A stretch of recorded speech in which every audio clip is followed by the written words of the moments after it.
Oh, very cool. He surprised us yet once again. Like I always say, it's always a variation on a theme. I love it.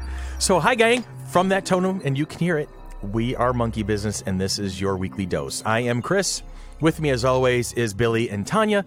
And in the studio, as well, is our producer, Sherry. Hello, Sherry. Hello. Well, hello, Sherry. It doesn't have quite the same ring. That's the one. So we got to do a Steve Perry channeling. Oh, there you go. That's even worse. It's like You nails don't on like that one, chalkboard. Sherry? Okay. All right, gang. So we're man, going to jump it's right really into the loud. business. We want to do our sponsor shout-outs for Knox and Selena's, our favorite guys over at the Village Gate. Love you always and appreciate your support. Our perennial sponsor, First Print Comics, Mike and the guys over on Buffalo Road. A big nod to one of our newest sponsors, The Great Escape Room over on University Avenue. And as always, Heather from Wibbly Wobbly, Timey Wimey. We love you guys, and we're looking forward to meeting Caitlin Blackwood, the young Amelia Pond from Doctor Who. No big Patreon shout-outs this week, but hey, we're got the ball rolling. We got people who are signing up, so please, please, please, if you're interested in supporting us and helping this podcast grow, www.patreon.com/FC3ROC. And we got lots of opportunities for you to support us for as cheap as $1 a month, $12 a year. You can start getting a sneak peek into the behind the scenes of the Flower City Comic Con. You can really see and read what the cats are doing that Sherry's trying to Yeah, herd. because you're gonna get access to Tanya's blog, you're gonna get access to mine, the director's blog. You're gonna get guest announcements first, all the good stuff. So just for That's how I phrased it. That's it. Greetings from one of the cats that Sherry's trying to herd. There you go. Very cool. So we're gonna jump right into it. We have an interview today. Jennifer K. Stuller. Jennifer K. Stuller is a writer, media critic, and feminist pop culture historian. She is the author of Ink-Stained Amazons and Cinematic Warriors, Superwomen in the Modern Mythology. Say that 5 times really fast. I was just thinking the same thing. And the editor of Fan Phenomena, Buffy the Vampire Slayer. She has been published in BBC News, Bitch Media, and Geek Monthly.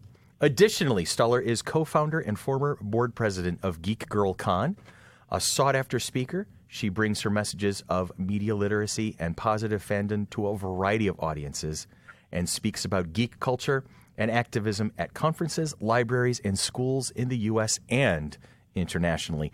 Stuller is a rebellion built on hope, and it's great because we were just talking about The Last Star Jedi. Wars, yes. That's awesome, and Rogue One and all Star Wars stuff.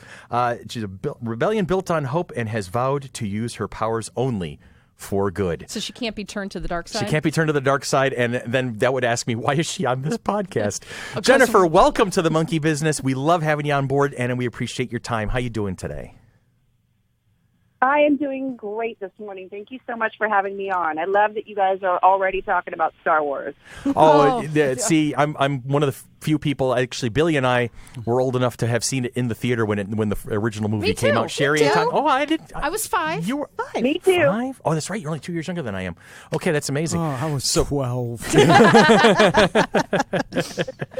But yeah, Star Wars is that global cultural phenomenon. And I'm actually, we just did a podcast last week where we reviewed The Last Jedi. And we didn't even touch. We didn't touch on a lot. We that really did kind of skim critic, the surface of it. Whatever the name of that planet was. The Salt Planet? Yes. Yeah, there's a lot to be talked about in that particular movie. And we're going to get to that in time. But we want to introduce you to our listeners. So, and I always say this to people when I'm doing an interview. I love a good origin story, being a comic book nerd myself. So my first question is, have you always been a geek, Jennifer? And how did you figure out, how did you come to that? How did that whole thing evolve into, this is where I want to be? Oh, well, that is a very long story. Good. I'm old enough to see Star Wars in the theater myself. Good deal. Yeah, I mean, I have always been, people always ask me, have you always been a geek or have you always been a feminist? And I say yes to both, but before I had ways to label or define those things, it's always definitely been part of my identity. You know, I was raised by baby boomers, who were some of the, the first generation to really consume and internalize popular culture.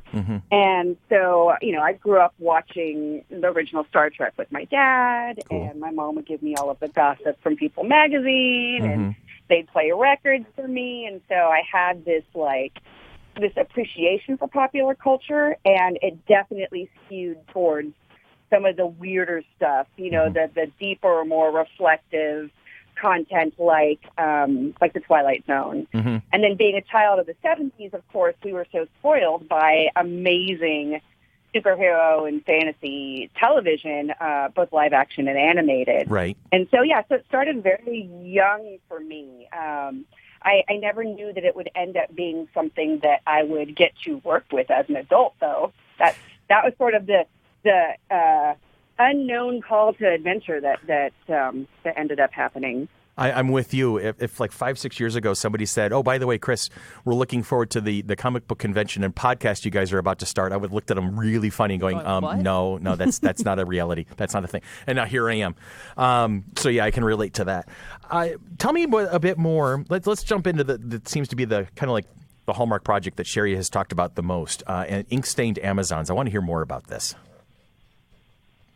What would you like to know? Well, first of all, how long have you been working on that? Is this it was a book? It's a book, and how long ago did you write that book? The book was published in 2010. Okay. So this is further part of the my hero's journey. Okay. Was I moved to Seattle January 1997, so 21 years ago. Wow. This month, and from the Bay Area. And I ended up going back to college in my late 20s. I was 27 years old, and I was in this amazing program at the University of Washington called the Program in the Comparative History of Ideas. And it was a lot of returning adult students. Okay. It was a lot of self-directed, community-based, reflective study. And so while I was there, or even before I started, I knew I wanted to do something with mythology, because storytelling and the collective unconscious and the hero's journey, that was all really fascinating and important and resonant to me. And I was also interested in looking at it from a feminist lens. But the thing is, in ancient world mythology or classic world mythology, there aren't a lot of female heroes. They fill other worlds. They're not going on the journey. And so I discovered Buffy the Vampire Slayer and fell deeply in love with that show and realized this is how I do it. I look at modern mythology. And so for my senior thesis, my advisor suggested that I write my thesis as a book proposal for a book looking at the history of female super and action heroines in film, comics, and television. So that's the origin story of my career and of, as it is today, and of the book. That's amazing. Okay, cool. So then tell me a little bit more about ink-stained Amazons, because I have a stack of books that is literally, I think, 4.5 feet tall next to my desk at home that I always intend to get to, but I haven't had a chance to read. So I'm guilty of the fact that this is, when I have an author on the phone with me, I have not, more often than not, actually gotten a chance to read the book that they are, that's the flagship product or that first moment of that. So tell me more about ink-stained Amazons. What is it? Is it basically a documentary of the observations?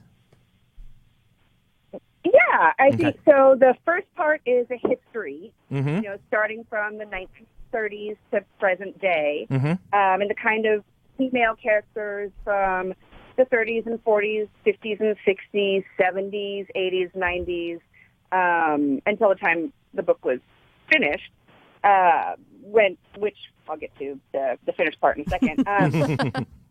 Looking how they resonate with social mores and political norms of each time. Okay. So you see really strong female characters like Wonder Woman out being independent in the 1940s, and it's very reflective of wartime propaganda in the United States. And then in the 1950s, when there was propaganda for women, middle-class white women who'd gone out into the public work sphere, how they were supposed to go back home because the men were coming home and they wanted their jobs back. And you see Wonder Woman become more of a romance comic.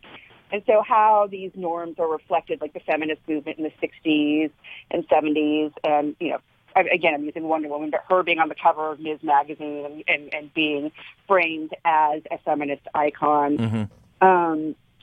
Girl power in the 1990s. And then when I turned in my book for publication, it was at a time where there were a real dearth of female heroes. Yeah. And so it's kind of exciting because everything I end up exploring later throughout the book, the female hero journey, which is the second part of the book, what are the themes that tend to show up in representations of a woman going on a hero journey.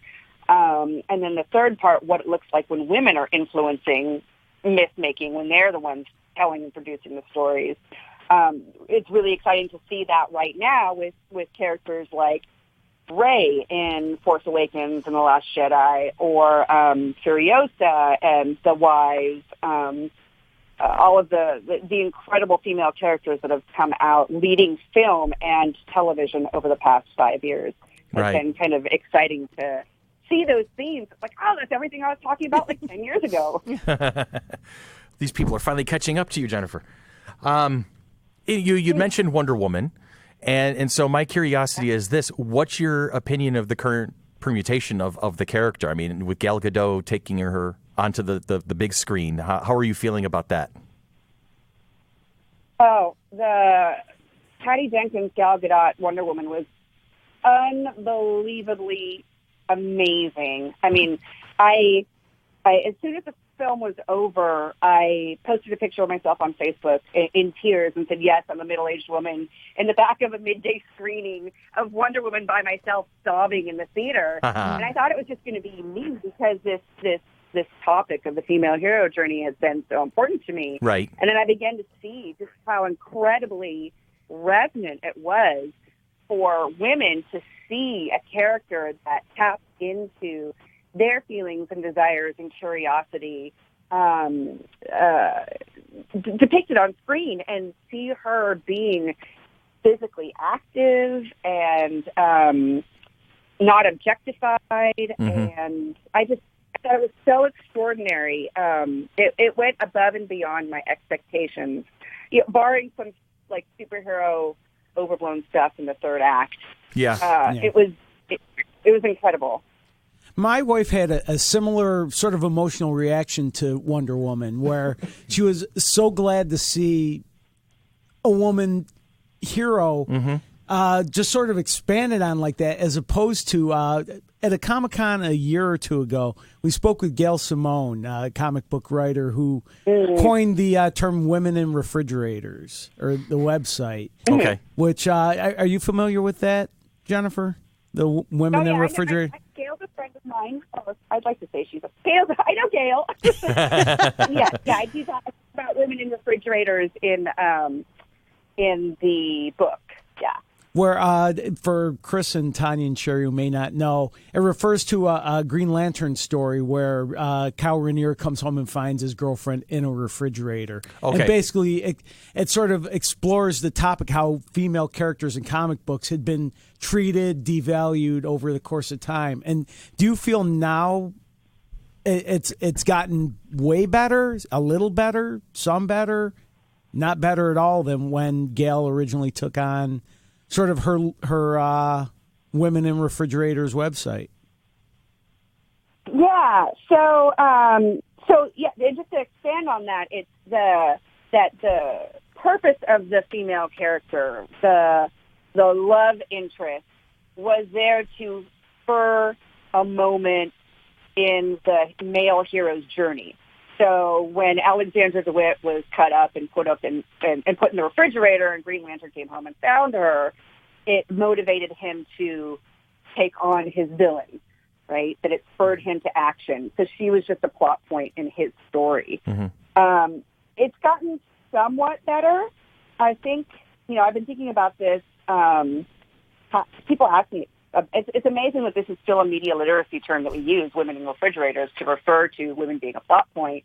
I've seen the same sort of trope in recent years referred to as Trinity syndrome. So, like, Trinity in The Matrix is never as extraordinary throughout the series as she is when we're first introduced to her, and she ultimately ends up dying. And she's not the hero in the story. It's not her story. It's Neo's story, right? But what was so interesting about Wonder Woman was that Steve Trevor was a fully formed character. He wasn't necessarily a plot point, but then he did die at the end of the movie, and to fill Wonder Woman's story. And I thought that was absolutely brilliant because Diana was allowed to have a romance, but the romance didn't define her, and she wasn't subsumed by it. That was something I had noticed as well. And I'm looking at that movie in hindsight, and I really thought that was a very refreshing change to see. The love interest was not just a foil, not just a kind of like an accessory. I read an article. Right. I read an article like pretty soon after I saw Wonder Woman, and it was that Steve Trevor was the perfect superhero girlfriend. Yeah, yeah, that's one way of looking at it. And I have to apologize, and I know she's probably not listening to this particular podcast, but Gal Gadot. I keep seeing her last name and thinking of the play Waiting for Godot, so that's how I pronounce it. And I'm told the T has to be pronounced, and so I feel bad. And I hear Jennifer say that, and I'm like, oh God, that's right. I'm mispronouncing her name. Anyway, not that I'm in any risk of actually upsetting. I practice it too. What's that? I said I practice it too. Okay, see, there we go. I don't feel so bad now. I'm in good company. No, don't. So that's great. Okay, so I'm definitely going to purchase this book. Oh, absolutely. I have like I said, I have a stack of books that I intend to read before the end of 2018. We're going to push over the rest of those books so you can actually read this one That's first. fine. Put Jennifer, when I first contacted you, this is Sherry, by the way. Hi. When I first contacted you, I mentioned that your name had come up because of this book, because my daughter, both in high school and college, wrote research papers about different aspects of female superheroes, and she liberally quoted you in both papers. She did properly cite you, if that's She did properly cite you. I made sure of that. It's an excellent book. It's a really wonderful book, and I really thank you for writing it. It's really just phenomenal. I'm looking forward to reading it. Thank you. And I see, we were just talking about this. Like I said, I make a lot of references to last week because we were doing our discussion of The Last Jedi. And we were talking about how in the general global consciousness, Star Wars is so ingrained around the world that the ability to make a perfect Star Wars movie no longer exists. Because there's just so many, there's like 6 billion opinions out there. You can't satisfy all of them. And it led to a brief touch on what we've collectively called nerd rage. How the geeks, they just get all up in arms and they get angry about these various things, and how nerd rage has become this palpable creature in our culture, in our especially in the geek world, and it's led to things like Gamergate and just a lot of just a serious chunk of negativity. How do you see projects like Inkstained Amazon? Oop, I'm just knocking my own microphone wrong. Excuse me.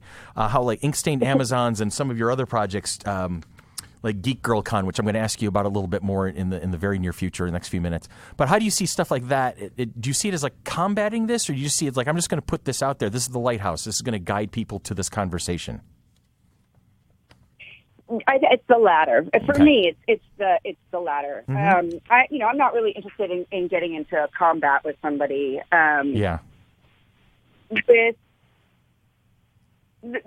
interesting to see sort of disappointed reactions to cultural touchstone such as Star Wars. I don't know if it's ever been perfect for everybody, but there is such a massive following now that there wasn't, obviously, in the 1970s. Right. And there are more ways to immediately communicate with people about and dissect a film than there were in the 70s and 80s. I have some friends who were part of Star Wars and Star Trek fandom in the early 1980s, and they wrote letters to each other and printed zines on mimeographs. And so there were months in between conversations.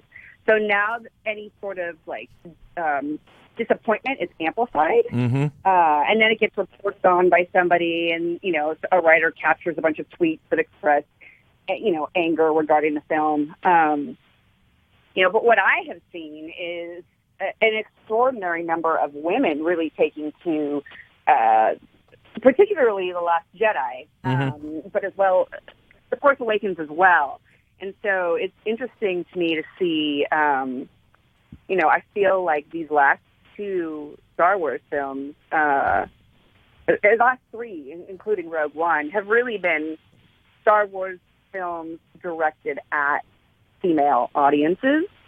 So I'm really interested in exploring that.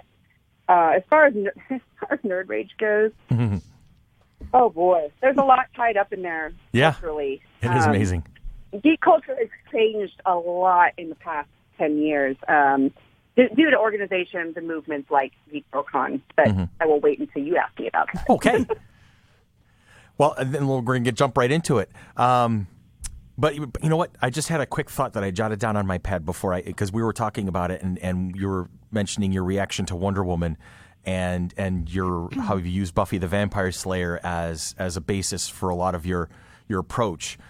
So I'm going to ask you about what the other, the entertainment juggernaut, the Marvel Universe. How do you feel how they've handled things? Because there are a lot of people who point to Black Widow and how she has been so misused in some cases. She's always been kind of that secondary. She's always been a supporting character. Do you feel that that's a disservice, or has that kind of shown the importance of female characters? And then, of course, now Marvel is leaning towards its evolution. It's brought in a lot more. It's brought in, Scarlet Witch, and it's going to have Captain Marvel coming up pretty soon. But I want to hear your opinion on Black Widow. On Black Widow specifically, I think she's a fascinating character. I think Scarlett Johansson plays her really well. I do think that she has been more sidelined. In a cast of a bazillion. Yeah. The Marvel Cinematic Universe in film, the female characters have not been as interesting to me, or I found them disappointing. Like Gamora ends up being a love interest and mother figure versus, a character who's badass in her own right. Right. On television, it's a totally different experience. Agent Carter, Jessica Jones. That there are these all of the women on Luke Cage, which ended up being a show about incredible women. Yes. Not necessarily about Cage. You see these much more nuanced, deep female explorations of power and abuse and authority and So the silver screen folks have kind of gotten a little bit more in depth on it, but the big screen folks need to learn a lesson from the Netflix team. Yes. Yeah. Indeed. Yeah. And I with you, I discovered Buffy the Vampire Slayer when she came out in the 90s too. And the one thing I'm going to add to that conversation is my favorite quote is a Joss Whedon. You've probably heard this, I would assume, at this point, where somebody asked him one time during an interview, why do you continually draw up these amazingly strong female characters? And his response was, because you keep asking that question. Right. So right. It's until this becomes just as much the norm as everything else, then we're always going to put a spotlight on it, and I think that's it's needed. It's something that just needs to happen. Now, so with that all being said, and that observation out in the open there, and I'm going to ask you about Geek Girl Con, and you were on the board. You were the board president of Geek Girl Con. Tell me a little bit more about that. Yeah, I'm actually a co-founder. Okay. So there was a panel at San Diego Comic-Con in 2010 that was put together by Kristen Riley of the what was then called the Geek Girls Network, and she'd also organized a tweet up to be held off-site during the convention. And this panel it came out of a conversation that was happening on the internet between Jill Pantozzi and Geek Girl Diva, and women who are finding each other in this digital space, and who were sort of absent from the physical spaces because they were so gate kept at the time. Oh, geez. And so this panel happened. It was marvelously popular. Someone based in Seattle afterwards said, "Hey, we should have a Geek Girl Con." And I contacted her, and we put together some meetings locally. And over the next year and a half, people came on to volunteer. Community members helped us out. We did lots of local, small word-of-mouth events. We did some online events. And then in fall of 2011, we had our first convention it was held at Seattle Center, right near the Space Needle. Oh, wow. And the people at the Museum of Popular Culture, it was then called EMP, donated some of their space to us. Got Jane Espenson up here. Gail Simone was here. Trina Robbins, Greg Rucka and Jen Van Meter were here. Chase Masterson brought herself up from L.A. She had been on Deep Space Nine. As Lita. And we had 2,500 people come and sold out for the very first convention. That's phenomenal. And this year was our 7th con. So we're up to I'm no longer with the organization officially. They are up to about 11,000 annual attendees. That's phenomenal. We need to talk to them. Yeah, seriously. We're putting our third show together. It'll be this June here in Rochester, New York, and we've been averaging 2,000 at the gate for our first 2 shows, so we're starting to hope to really kind of evolve that. So, yeah, our hats off, because we know what kind of an effort it takes to put on an event like that. There's 292 days, 8 hours, and 43 minutes until Geek Girl Con 2018. Okay. So that gives me plenty of time to plan and go to the West Coast. I'm on the website. Tanya's usually parked in front of a computer. She's the one who does most of our on-the-fly research while we're in the middle of conversations. Gotcha. So, it's fascinating to you see all of this nerd rage happening online, for sure. Right. And over the past, since 2010, over the past 8 years, we've seen so many different movements in geek culture and con culture that are combining fandom and identity politics. And so you're seeing Blurred, you're seeing Racialicious and Angry Asian Man, you're seeing Black Girl Nerds, people coming out and claiming space within what was, stereotypically seen as a schlubby comic book guy type culture, which it wasn't, because there's always been many identities within geek culture, and geek culture has always been driven by women. And fandom culture has been driven by women. But 10 years ago at Comic-Con, you didn't see a lot of women on the show floor. You didn't see a lot of women on panels. It was like 10 guys and Gail Simone on the DC panel. And the women that you saw on the show floor were booth babes. Yeah. Which ended up being kind of an intimidating experience. This past summer, when I was down there on preview night, I was on the show floor and I saw a little girl. She's probably about 9, and she squealed, ran over to the Quark Books booth because there was a big poster of Sam Magg's book, Fangirl's Guide to the Galaxy. Oh, wow. And she squealed and she said, Fangirl's Guide to the Galaxy? Oh, my God. I love girl geek. I started bawling. I don't hug this little girl. No, I shouldn't go hug this little girl. Like the culture has changed so much to be more inclusive that necessarily, mostly because of dollars, like, industries are going to have to start catering more to female audiences. I think. Go ahead, Billy. Oh, I'm sorry. I want to change the topic just a little bit because I want her take on something we've debated in the past. Yeah. Princess Leia, recast, or what did they do with her in the next Star Wars episode? Oh, see.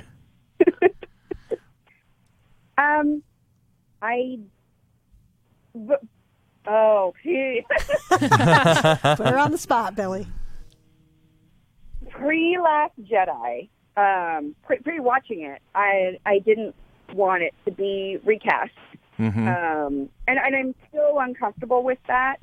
But I'm so sad that we won't get the Leia movie. You know, this most recent trilogy was supposed to be the Han, Luke, Leia films, and now I don't know what that will look like, and I feel like we've been, robbed of that. Right.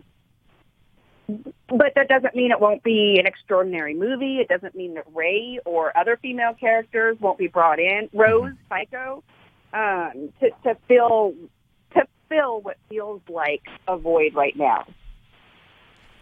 My opinion What do you think? Go ahead. Well, my opinion from the word go, soon after Carrie Fisher passed away, we were doing a conversation about that, and from the word go, I have been of the opinion that because the character is so important to the mythology, that in order to do the character justice, I feel that you probably should have to recast the part, at least for this one movie, with everybody acknowledging that if Carrie Fisher were alive, she would play the part. That's just a given thing. But the character has become more than just the actress who played her. And so the importance of that personality, the importance of that person to the story and to what it means to kind of like the whole Star Wars cultural phenomenon is I feel that you should be able to give Leah her chance in lieu of Carrie's passing. That's just always been my opinion from the word go. And we've decided it should be the second Becky from Roseanne. There you go. That's not what we came up with. No, that's not it. Wow, you're like... The thing is... Oh, go ahead. No, Billy's ready to push buttons today. He's trying. I'm just trying to make myself laugh. Yeah, that's it. No, he's doing a good job of it, too. And I went so far as... Go ahead. I'm sorry. Go ahead, Jennifer. No, you go ahead. Well, I was just, to finish my point that I had said on a couple of podcasts already. I said, Star Wars is very good at finding the diamonds in the rough, the up-and-coming talent, the people who might not have made a name for themselves, and then giving them the spotlight and giving them that opportunity to become this thing, or part of this thing. And so, but I'm thinking in this case, if they were to recast Princess Leia, General Leia, that you would have to kind of go opposite that, and you would have to bring in a ringer. I think you just for this type of a thing, just because of the momentous nature, and to do Carrie Fisher at least a little bit of honor, you can't bring in a no-name, veteran stage actress. I think you have to go in and you have to get somebody like Helen Mirren, Judi Dench, somebody like that who can come in and carry that presence. But that's entirely my opinion, so which people have been arguing with me about pretty consistently. So yeah. I think there's an online petition right now to cast Meryl Streep. There's also an online petition from people who want from dudes who want the film removed from canon. Which is ridiculous. That's the most ridiculous. It is the single most ridiculous thing I've seen yet. Was that petition? And I, guys, just grow a pair and relax a little bit. It's amazing to me. Right.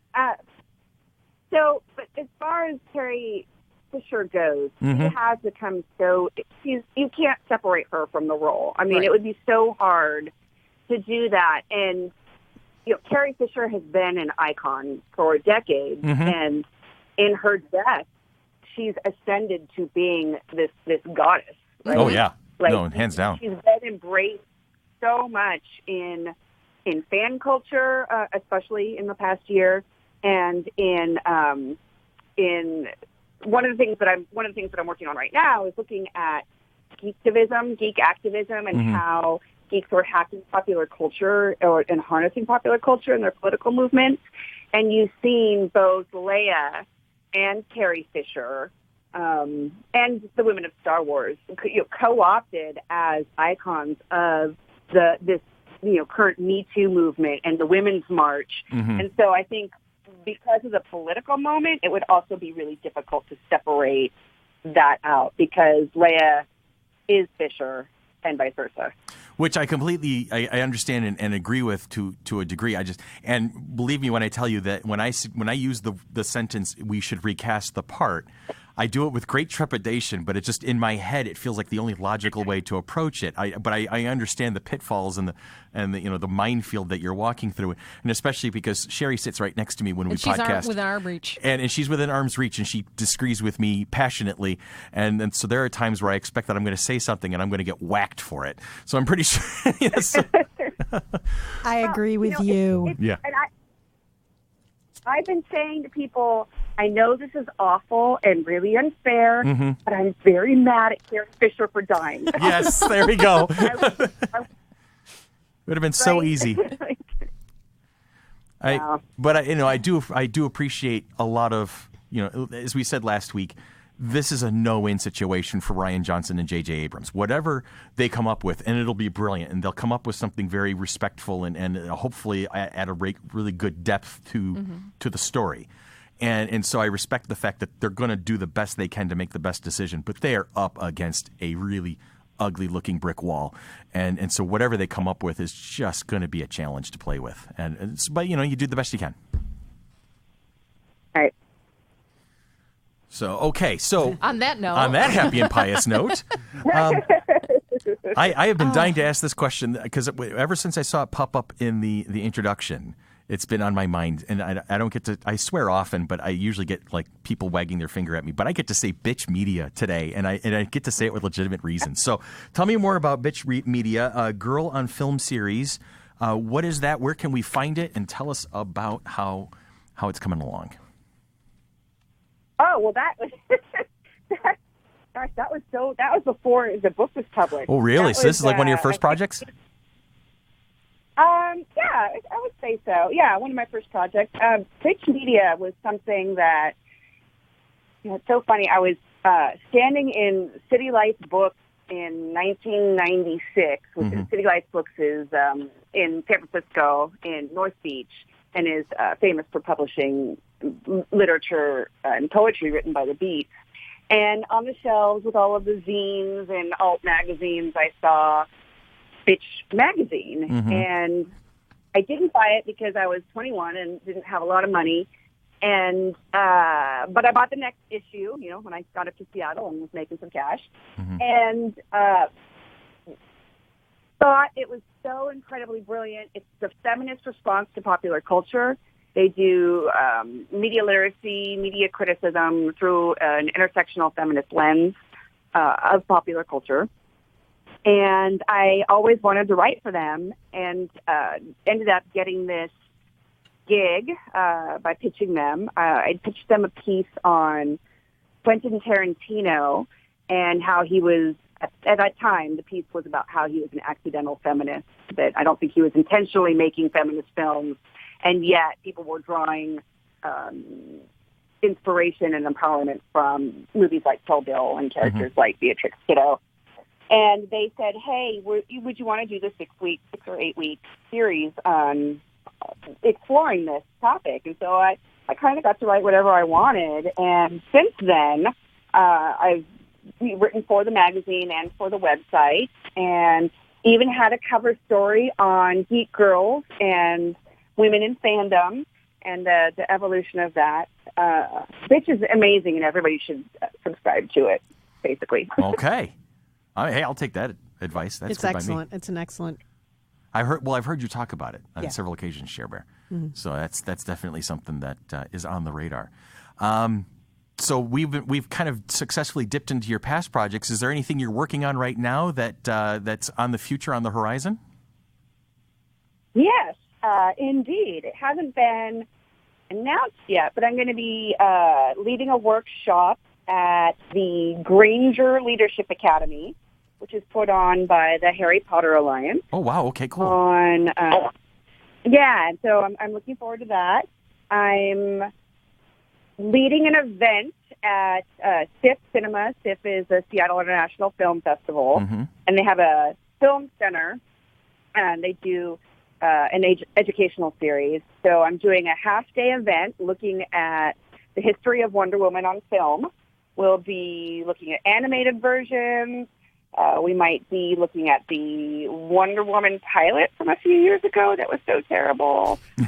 We'll be looking at Linda Carter and Kathy Lee Crosby. Mm-hmm. And then I'm doing a deep dive into a 3-night class called Amazons and Other Ass Kickers, and it's looking at the evolution of superheroines on film. Awesome. And then I'm also doing work. I have a project on geektivism. I'm working on a book proposal for basically what I was talking about earlier, how folks are using popular culture in their resistance movement. Okay. And activist campaigns and civic engagement. So I have a little website up. I have a placeholding website up right now called geektivism.com, Mm-hmm. and people can sign up for when there's more information out about that. Okay. Very cool. I'm jotting that down right now. Geektivism.com. I'm very excited about it.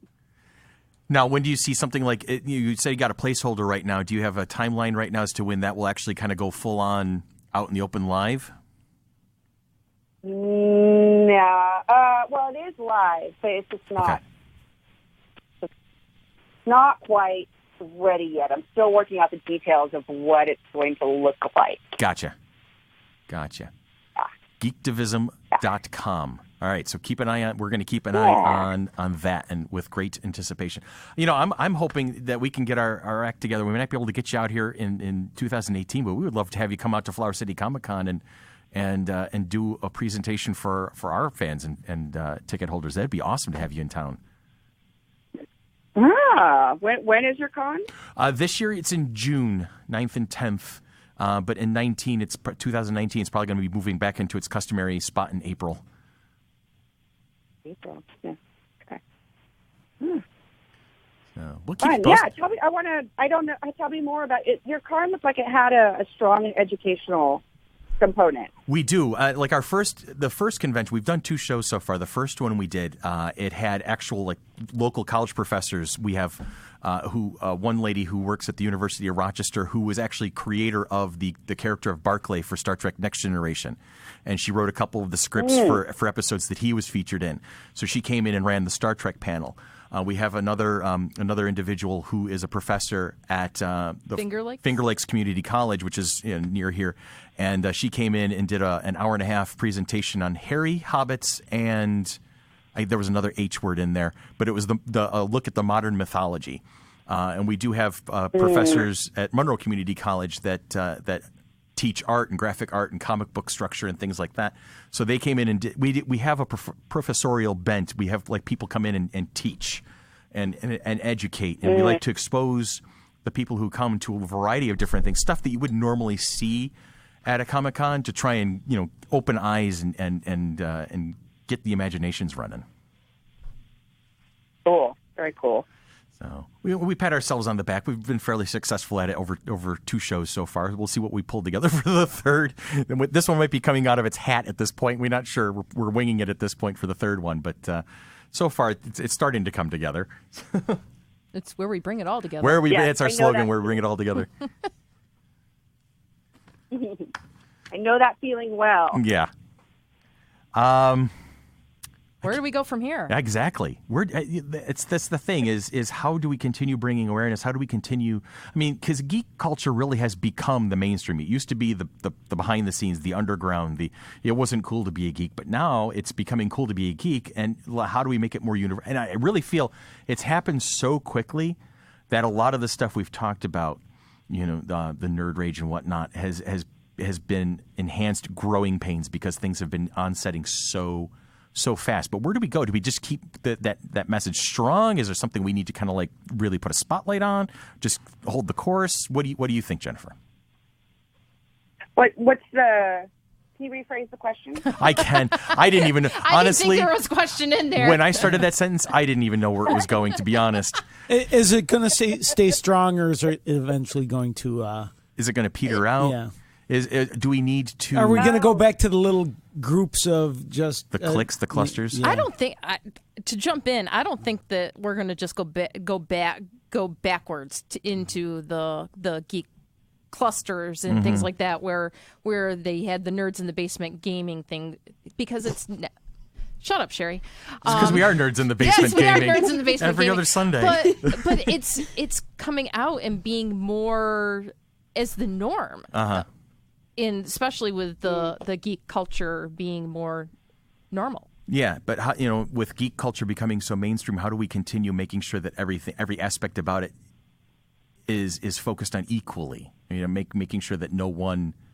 I don't even know where I'm going with this. Don't kill my character this afternoon, then we'll be fine. That's in debate at this point. I'm the dungeon master. I get to say what happens.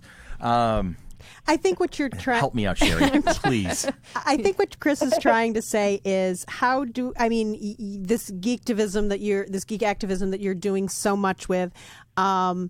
As Chris and I are both parents of teenage daughters, and I know we worry about them because they're both geeks. Oh yeah. And how do we just keep things so that it doesn't go back to this whole idea of it's just about white males? I don't want the return of the damsel in distress. How do we stop that? That's basically what I guess to bottom line it. I think that, there are a couple of different questions there. I think that I think it's important for people to keep visibly and vocally participating in the culture. And I think that it's important for different identities to be creating the culture, whether that's participating in fan phenomena or being in industry, right? We need to see more people of color, more LGBTQ people, more women, and different intersections of these identities, creating stories that people can relate to. And that will help keep the culture flourishing and progressive and inclusive. Are you familiar with Con or Bust? Yes. Yes. Connor. Yes. Yeah, we're trying to become more active, involved with Con or Bust. That's through Geek Girl Con. They had a thing in regards to Con or Bust, so that's why I was able to answer yes. One of our first interviews with Marco Shiro, who apparently is heavily involved with Con or Bust, and he was one who brought it to our attention. Yeah. So for your listeners, please, Con or Bust. I can't remember the name of their overhead, or who they fall under, but they provide passes to cons for people of color who wouldn't otherwise be able to attend them. Gotcha. Okay. Yeah. Okay. That's a great way to. That's a great thing overall. I love the way that it's helping bring people to the culture. It's kind of like an invitation in. It's great. Well, and these events. One of the things that when GeekGirlCon was fairly new, I kept thinking, a question I kept asking myself and other people was, when we're trying to create this change and trying to create these inclusive spaces, does it make more sense to have, niche events, or does it make more sense to claim space within, like, San Diego Comic-Con, which is 150,000 people? And I think you need to do a combination of both. And as you see, more diverse panels happening at these larger cons, simultaneously you're seeing smaller conventions pop up all over the place that have an identity politic to them, like FlameCon, which is put on by Geeks Out. It happens in Brooklyn every August and is amazing. Has an LGBTQ focus. There was just an Indigenous con for Native folks, Native geeks. Really? That's amazing. That's awesome. Yeah, lives in New Mexico, I think.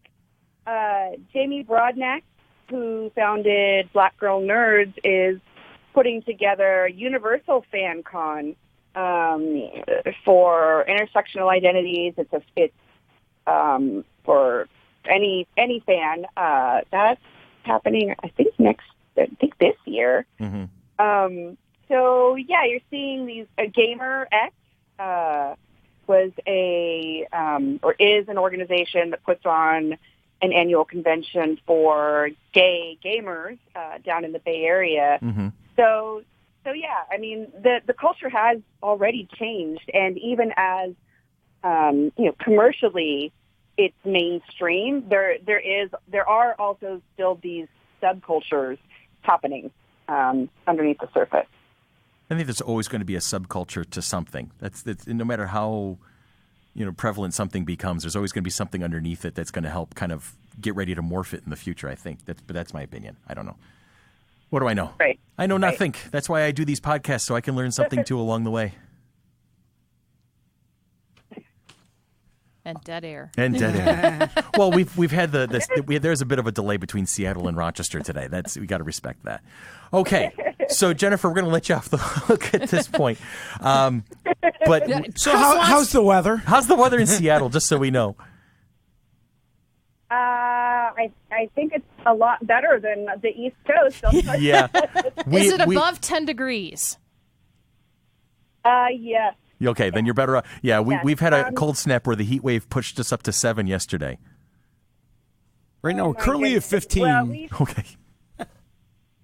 We've had some chilly days, and you're going to hate hearing this, where the sun is out and the mountains, the Cascades to one side and the Olympics to the other side are clear and gleaming with snow and just absolutely ridiculously beautiful. You know what? I'll accept that, because as long as somebody is happy with the weather, I'm happy. That makes me have hope that in the future we will get out of this. But can I tell you how happy I was to have a cold day on Friday? I didn't have to go into work because it was wind chills of negative 25. Some of us, our day job, we work for the municipality, and we don't have an opportunity to take the day off. And I'm on the radio. Radio never closes. Radio never closes. City Hall never closes. School's closed. There you go. Jennifer, thank you for your time this afternoon. I really, really appreciate it. Thank you. It was absolutely a delight talking to all of you. As you can tell, we're still novices at giving interviews, and we appreciate your patience while we kind of bundled our way through. Well, no, not we, me. You. Me. It's you. I'll point the finger at me. I have no idea what I'm doing half the time, but that's part of my charm, from what I'm told. Hold on, let me tip my head sideways. But this has been Jennifer.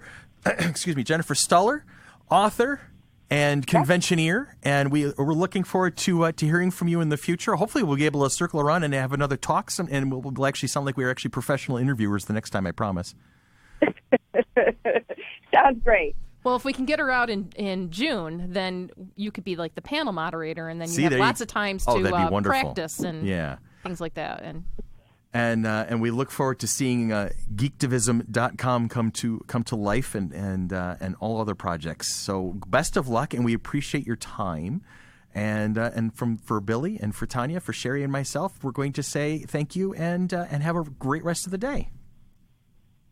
You as well. Thank you so much, and good luck with your con in June. Thank you so much, Jennifer. Appreciate it.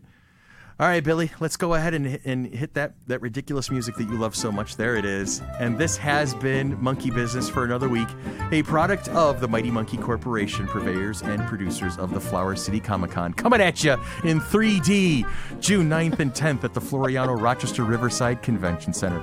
Love us on Facebook, please, we beg you. And follow and subscribe to us on patreon.com, FC3ROC. And that's it for a week, and we will see you again soon. Take care. Bye-bye.